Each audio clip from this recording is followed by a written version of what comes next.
Assalamualaikum warahmatullahi wabarakatuh. Perkenalkan, nama saya Azhar Ruzaipi dari Fakultas Tarbiyah dan Keguruan, jurusan Pendidikan Agama Islam, kelas 4B. Video ini dibuat untuk memenuhi tugas UAS mata kuliah Filsafat Pendidikan Islam dan mata kuliah Manajemen Lembaga Pendidikan Islam. Dosen pengampu yakni Bapak Haji Yudi Irfan Daniel, SOS MAG.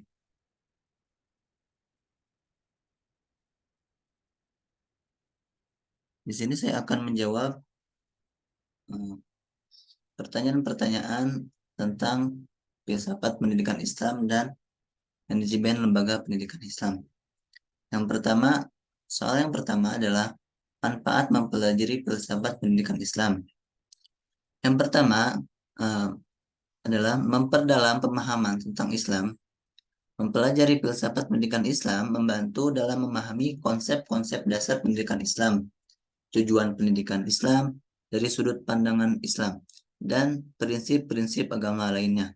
Yang kedua, manfaatnya mempelajari filsafat pendidikan Islam ini memberi landasan teoritis.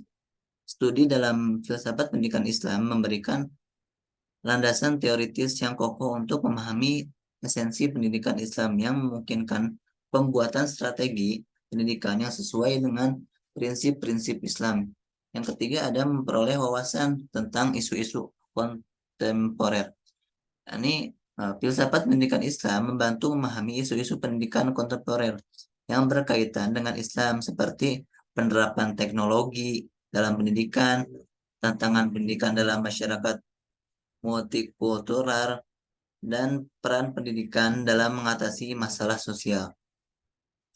Yang selanjutnya, manfaat mempelajari filsafat pendidikan Islam ini, yakni membantu dalam mengambil keputusan penelitian tentang filsafat pendidikan Islam, memberi orang pemahaman yang lebih baik tentang nilai-nilai dan prinsip-prinsip Islam yang mendasari pendidikan, yang membantu mereka membuat keputusan yang lebih baik tentang apa yang harus mereka lakukan tentang pendidikan.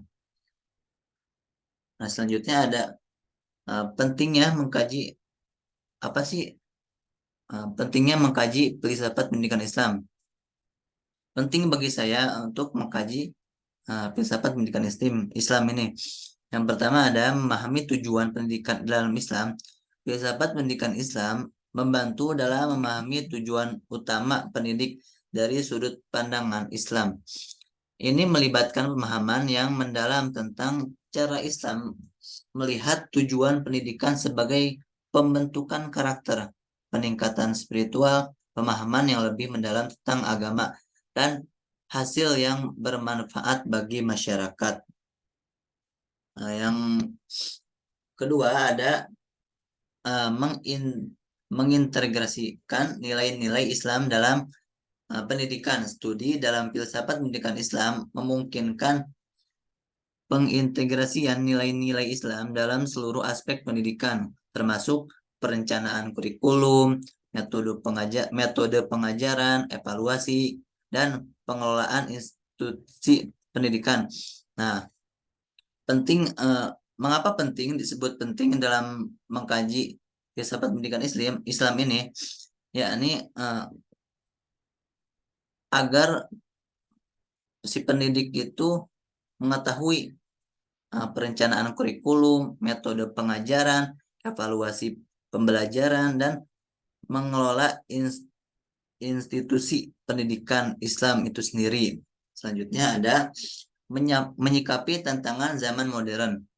Nah, memahami filsafat pendidikan Islam memungkinkan pengembangan strategi pendidikan yang sesuai dengan nilai-nilai Islam sambil memanfaatkan kemajuan zaman untuk meningkatkan proses pembelajaran. Ini juga membantu dalam mengembangkan pendidikan yang relevan dan responsif terhadap perubahan sosial, teknologi, dan tantangan global.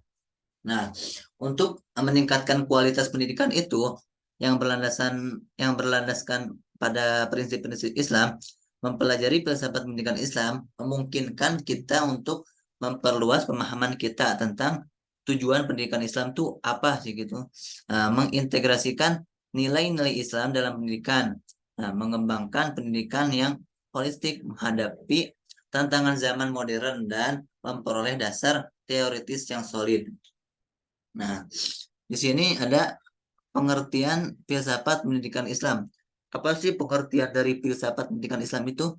Nah, ini filsafat pendidikan Islam adalah penelitian tentang ide-ide, prinsip, dan teori yang mendasari pendidikan dari sudut pandangan Islam. Ini mencakup pemahaman tentang tujuan pendidikan Islam, metode pengajaran yang tepat, pengembangan kurikulum yang didasarkan pada nilai-nilai Islam, dan peran pendidik dalam membangun karakter yang karakter dan pemahaman agama yang mendalam. Nah, soal yang kedua ada deskripsikan ruang lingkup dalam kajian filsafat pendidikan Islam. Nah, ruang lingkup dalam kajian filsafat pendidikan Islam ini mencakup pemahaman dan refleksi terhadap prinsip-prinsip, tujuan, metode, dan nilai-nilai pendidikan dalam konteks Islam. Filsafat pendidikan Islam membahas konsep-konsep filosofis yang mendasari pendidikan Islam serta implikasi praktisnya dalam merancang sistem pendidikan, kurikulum, proses pembelajaran, dan tujuan akhir pendidikan dalam perspektif Islam. Nah, yang selanjutnya ada pertanyaannya, jelaskan filsafat pendidikan Islam dari segi ontologi, epistemologi, dan aksiologi. Nah, yang pertama kita bahas dulu dari segi ontologi. Nah, ini filsafat pendidikan Islam berbicara tentang hakikat dan eksistensi manusia dalam konteks penciptaan oleh Allah. Ontologi dalam filsafat pendidikan Islam ini menekankan pada keyakinan bahwa manusia adalah makhluk yang memiliki fitrah atau kodrat yang suci. Sebagai khalifah Allah di dunia ini, manusia memiliki potensi tanggung jawab dan tujuan hidup yang ditentukan oleh Allah. Konsep ini mengakui keberadaan Allah sebagai sumber segala pengetahuan, kebijakan, dan kebenaran yang harus diakui dalam konteks pendidikan. Nah, yang kedua dari segi epistemologi. Nah, filsafat pendidikan Islam membahas sumber, metode, dan proses pengetahuan dalam konteks Islam. Epistemologi dalam filsafat pendidikan Islam didasarkan pada keyakinan bahwa pengetahuan sejati berasal dari wahyu Allah yang terdapat dalam Al-Quran dan hadis. Nah, pendidikan Islam ini menekankan kepada pentingnya akal, pengamatan, dan penalaran rasional dalam memahami dan menggali pengetahuan. Nah, namun pengetahuan yang diperoleh melalui akal haruslah selaras dengan wahyu dan diungkapkan oleh Allah dalam sumber-sumber keagamannya. Nah, yang selanjutnya ada dalam segi aksiologi. Nah, filsafat pendidikan Islam membahas nilai-nilai yang menjadi landasan dalam proses pendidikan. Aksiologi dalam filsafat pendidikan Islam didasarkan pada ajaran Islam yang menggarisbawahi pentingnya keadilan, etika, moralitas, tanggung jawab sosial, dan keselarasan dengan hukum Allah. Pendidikan Islam juga menekankan pada pengembangan akhlak yang baik dan membentuk kepribadian yang berakal pada nilai-nilai Islam. Nah, tujuan akhir pendidikan Islam ini adalah untuk mencapai kesempurnaan dalam hubungan manusia dengan Allah dan sesama manusia. Jadi keseluruhannya itu adalah filsafat pendidikan Islam membahas ontologi atau hakikat manusia dan penciptaan Allah, epistemologi atau disebut sumber dari metode pengetahuan, dan aksiologi atau nilai-nilai. Nah, dalam konteks pendidikan Islam melalui pemahaman yang mendalam tentang aspek-aspek ini, pendidikan Islam berupa mengembangkan individu yang beriman, berakhlak mulia, dan bermanfaat bagi masyarakat. Nah, soal yang ketiga, ini bagaimana filsafat pendidikan Islam dalam membentuk para peserta didik dengan nilai religiusitas seperti yang diajarkan dalam konsep Islam. Nah, ada beberapa prinsip dan konsep dalam filsafat pendidikan Islam yang membantu membentuk para peserta didik dengan nilai-nilai religius adalah sebagai berikut. Yang pertama, untuk membangun para peserta didik itu, yang pertama ada tauhid atau keyakinan akan keesaan Allah. Pendidikan Islam mengajarkan pentingnya keyakinan akan keesaan Allah dan penghormatan terhadapnya. Pendidikannya berfokus pada pemahaman konsep tauhid dan pengaruhnya dalam segala aspek kehidupan, sehingga peserta didik itu dapat menginterrealisasikan nilai-nilai keimanan dalam tindakan sehari-hari. Jadi si peserta didik itu gimana caranya harus bisa untuk mengaplikasikan nilai-nilai keimanan dalam tindakan sehari-hari itu. Yang kedua ada Al-Quran dan Sunnah. Pendidikan Islam menggunakan Al-Quran dan Sunnah sebagai sumber utama dalam membentuk perilaku dan pemahaman agama. Nah, peserta didik diberikan pemahaman yang mendalam tentang ajaran Islam dan diberi pedoman dalam menjalankan ajaran tersebut dalam kehidupan sehari-hari. Selanjutnya ada akhlak mulia, keteladanan, ketakwaan. Lanjut. Nah, kesimpulannya, melalui pendidikan Islam yang didasarkan pada nilai-nilai religius ini, diharapkan para peserta didik dapat menjadi individu yang bertanggung jawab, berakhlak mulia, dan mampu menjalankan ajaran Islam dengan baik dalam kehidupan sehari-hari. Dengan demikian, mereka diharapkan dapat memberikan kontribusi positif terhadap masyarakat dan menjadi agen perubahan yang membawa kedamaian, kasih sayang, dan kebaikan kepada sesama makhluk ciptaan Allah. Nah, soal yang selanjutnya adalah sebagai pendidik ada beberapa sikap yang dapat diambil untuk mengaktualisasikan nilai-nilai agama tanpa mendorong pengkultusan dan fanatisme yang berpotensi negatif. Nah, berikut ini adalah beberapa pandangan dan tindakan yang dapat membantu dan mengantisipasi pengaruh negatif. Yang pertama ada pendidik yang inklusif. Apa sih pendidik yang inklusif itu? Penting bagi seorang pendidik untuk menganut sikap inklusif, menghargai keragaman dan menghindari sikap eksklusif, yang dapat memperkuat pengkultusan dan fanatisme, mendorong dialog, saling pengertian, dan rasa hormat antara agama merupakan cara yang efektif untuk menghindari pemisahan dan polarisasi dalam masyarakat. Yang kedua ada pendidik yang kritis. Ketiga ada pembelajaran yang inklusif. Yang keempat ada pendidikan tentang toleransi dan dialog. Kelima ada pendidikan nilai-nilai universal. Keenam ada kritis dalam ekstremisme dan fanatisme.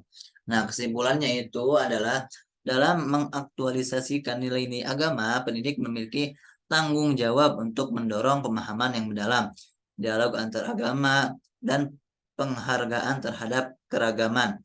Dengan mempromosikan pemikiran kritis, nilai-nilai universal, dan sikap inklusif, pendidik dapat membantu mengurangi pengaruh negatif dan pengkultusan dan fanatisme dalam masyarakat.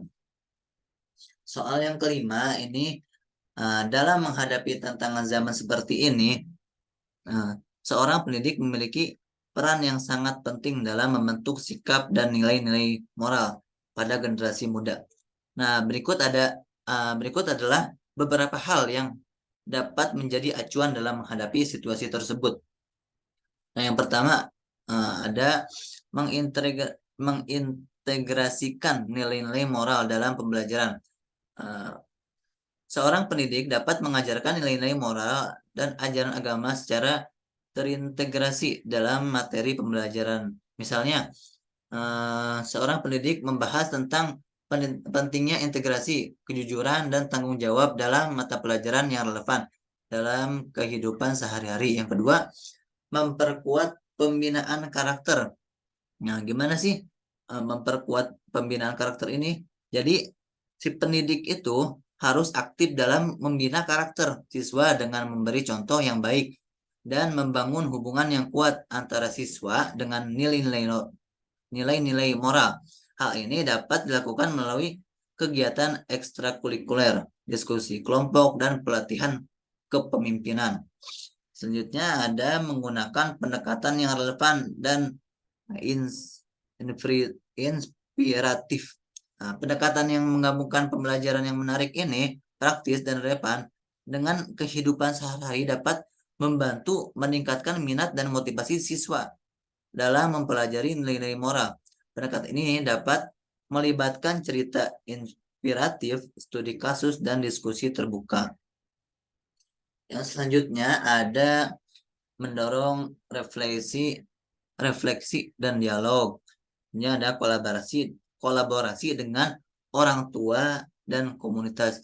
Nah, pendekatan pendidikan yang efektif melibatkan kolaborasi antara pendidik, orang tua, dan komunitas.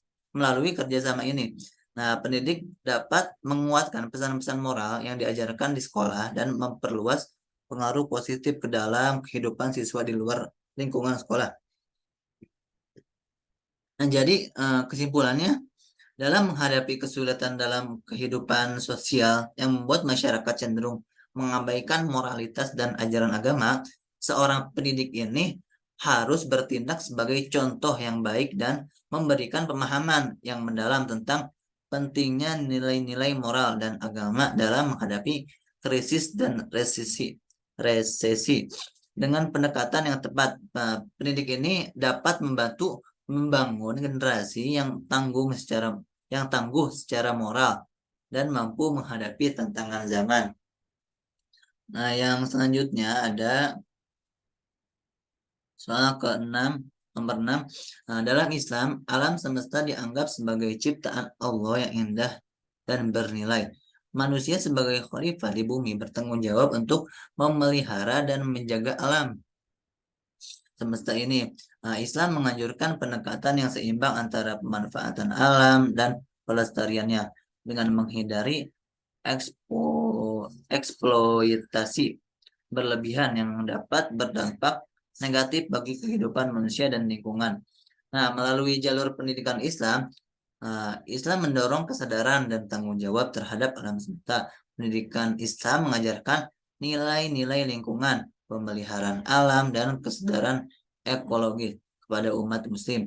Nah, berikut ada beberapa prinsip dan konsep yang terkait dengan pendidikan Islam dalam menghadapi interaksi manusia dengan alam semesta. Yang pertama ada harmonisan. Nah, Islam mengajarkan pentingnya menjaga keseimbangan dan keharmonisan dalam alam semesta. Manusia diajarkan untuk memperlakukan alam dengan penuh rasa hormat dan tidak merusak ekosistem yang ada. Kedua ada pemanfaatan yang bijak. Yang ketiga ada kewajiban pemeliharaan. Yang keempat ada adil terhadap makhluk lain. Kelima ada pendidik lingkungan. Pendidikan Islam mempromosikan pendidikan lingkungan. Ya, jadi kesimpulannya, melalui pendidikan Islam yang mendalam dan mengaplikasikan ajaran tersebut dalam kehidupan sehari-hari, diharapkan umat Muslim dapat menjadi agen perubahan yang positif dalam menjaga kesinambungan alam semesta. Hal ini melibatkan kesadaran pribadi dan kolektif, tanggung jawab, serta tindakan nyata dalam memelihara alam dan mencegah dampak negatif akibat eksploitasi berlebihan. Nah, mungkin cukup sekian jawaban dari saya. Yang lebihnya mohon maaf. Wallahul muwaffiq ila aqwamit thoriq. Assalamualaikum warahmatullahi wabarakatuh.